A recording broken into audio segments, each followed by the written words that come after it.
com obediência. Quando a gente pensa lá no princípio, o pecado de Adão e o pecado de Eva não foi ter comido do fruto. O pecado deles foi ter desobedecido. Porque Deus disse para eles: ei, vocês podem comer tudo que vocês quiserem. Tem árvore aqui, tem animais. Eu já tinha dito para Adão que ele podia, né, se servir dos animais. Tinha as plantas, tinha ervas ali. Então, tinha uma fartura de coisas. E Deus disse para eles: só não come dessa árvore. E aí, a gente conhece a história, que chega ali a serpente, convence a Eva. Ela vai e convence o seu marido. Só que em todo o tempo, o grande erro deles foi não ter obedecido. Então, quando a gente está diante de determinadas situações, nós temos o poder de escolher se nós vamos obedecer ou não. Nós temos o poder de obedecer aos nossos pais ou não. Só que o que a gente também precisa entender é que todas as nossas ações, elas têm uma consequência. Às vezes, a chinelada que vocês levam é consequência. Às vezes, o puxão de orelha é consequência. Às vezes, ficar de castigo é consequência. Às vezes, ganhar um presente é consequência. Por quê? Porque Deus disse para Adão lá no começo e falou assim: não come dessa árvore, porque se você comer dessa árvore, vocês vão morrer. Vocês vão morrer. E aí, a Eva foi lá, deu aquela bela mordida, né? Todo mundo fala que é maçã, a gente não sabe, a gente não estava lá. Se tivesse lá, talvez nós tínhamos, não sei, né? Se a gente tinha segurado a Eva ou tinha comido também. Mas ela deu aquela bela mordida e falou: não, olha aqui, ó, Deus falou que a gente ia morrer, mas eu estou viva. Come também. Come também. E Adão podia acreditar: não, mas Deus falou que não é para comer. Ele falou: não, tá bom, então passa para cá. E aí depois Deus chega para eles e fala assim: ei, vocês estão fora do jardim, pode ser fora. Agora vocês vão ter as consequências. Então você, homem, vai ter que trabalhar do suor do seu rosto, vai ter que tirar o sustento para você. A terra não vai dar mais tudo facinho para você. Então, se a gente tem que penar para trabalhar hoje, culpa do Adão. Aí a Bíblia vai dizer que Deus diz para a mulher: e para você, as suas dores de parto vão se multiplicar. Então, para quem já teve parto normal aqui, a culpa foi da Eva. Né? E disse para a serpente que ela ia rastejar. E tudo isso foi consequência. Só que teve um porém. Deus disse que eles iriam morrer. Só que eles olharam para o outro: a gente está vivo, não aconteceu nada, Deus estava enganando a gente. Mas no final das contas, eles morreram ou não morreram? E o que isso quer dizer para a gente? Quer dizer que às vezes a gente faz as coisas erradas, às vezes a gente comete algum pecado, algum deslize, e a gente fica achando que porque a gente, ninguém estava vendo, ninguém vai saber. A gente fica achando que não tem consequência. A gente fica olhando e fala: não, peraí, eu estou vivo, a minha mãe não descobriu, então está tudo bem. Só que no final, a consequência veio ou não veio? Deus estava certo ou não estava? E aí, gente do céu, quando eu era criança, não tinha nada, assim, ó, minha mãe só tinha duas coisas comigo: brincar na rua com o que ela não gostava e sujar o fogão dela. E era um fogão até simples, mas o negócio que brilhava. Dava para ver o rosto refletido.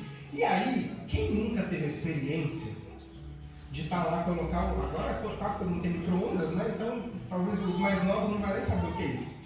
Mas aquela experiência de colocar o leite lá na caneca e fica olhando para a caneca. E fica olhando. E o leite não sobe.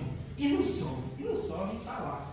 Aí você fala: não, tá bom, eu vou pegar a colher na gaveta. Quando você vira para pegar a colher, e derrama. E aí eu já imaginava, meu Deus do céu, minha mãe vai chegar do serviço. Ela saiu, o fogão estava limpo. O que eu fazia? Na miúda. Ia lá, pegava um pano, esperava esfriar a boca, né? Limpava o fogão, passava o pano seco, eu olhando, tá perfeito, tá brilhando. Gente, minha mãe entrava a porta dentro do serviço, olhava pro fogão, o que você derramou no meu fogão? Não é possível. Ela sabia de olhar, não precisava nem chegar perto, de olhar de longe. Você derramou alguma coisa no meu fogão hoje, né? Mesmo eu tendo limpado. Então não adianta a gente fazer as coisas erradas e tentar maquiar, tentar esconder, porque tem consequência. Às vezes eu falo para os meus filhos lá em casa que às vezes eles nem são corrigidos pelo erro. Às vezes tem erro que a gente pai, às vezes só conversa, né? Mas se mentir, aí a conversa é outra. Se eu descobrir que está mentindo, então assim, vai ser corrigido pelo erro mais a mentira. Então adianta a gente esconder? Não adianta, porque o pai e a mãe sempre vai saber. A gente acha que está abafando, escondendo tudo, mas ele sabe. Agora, será que dá para a gente esconder alguma coisa do nosso Pai Celestial? Será que tem alguma coisa que a gente pode fazer que Deus não vai ver que a gente está fazendo? E será que às vezes a gente até fez, ninguém viu, mas o Deus que está no céu não vai contar para o nosso pai, para a nossa mãe? Porque eu também brinco lá em casa, que o que os meus olhos não veem, o Espírito Santo conta. Então, não vou contar, tem que contar. E aí, quando a gente avança no tempo e chega nesse texto que a gente leu, a gente começa esse capítulo de número 6, falando sobre honrar pai e mãe e obedecer. Então a gente começa o capítulo dizendo, filhos, quem é que é filho? Todo mundo, né? Então, está dizendo assim, filhos, obedecei a vossos pais no Senhor, porque isso é justo. E aí vai dizer assim, honra teu pai e a tua mãe, que é o primeiro mandamento com promessa. E aí a gente precisa separar essas duas coisas. Primeira coisa é, a gente precisa obedecer. Mas, a tia Lili até falou ontem aqui, se o nosso pai, a nossa mãe falar assim, vá lá fora e fala que eu não estou. A gente pode falar? Nessa hora não é hora de obedecer a mamãe e o papai, não. Por quê? Porque isso é mentira. O papai e a mamãe não estão em casa. Quando eu morei um tempo com os meus tios, né?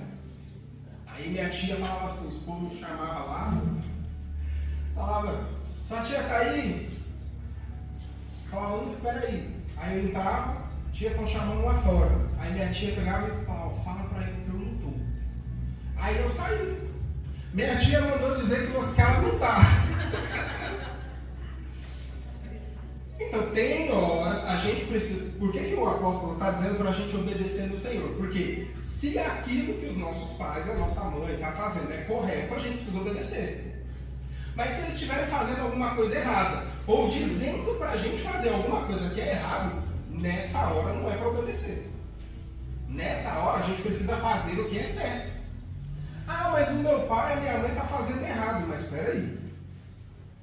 Se o seu pai e a sua mãe, eu não vou falar isso aqui não, mas os de casa já sabem, né? Pegar uma coisa bem nojenta assim para comer. Vocês vão comer também? Quem vai comer? Levanta a mão, quem vai comer? Então pensa que um prato bem nojento, sabe? Um negócio, sei lá, um prato de minhoca. Pensa que cada coisa errada, cada pecado que a gente tem é como se fosse um prato de minhoca. Se o coleguinha do lado estiver comendo prato de minhoca, você vai comer também? Mas por que quando o coleguinha do lado fala para a gente fazer as coisas erradas, a gente quer fazer também? É um prato de minhoca. Então, o apóstolo começa dizendo, obedece.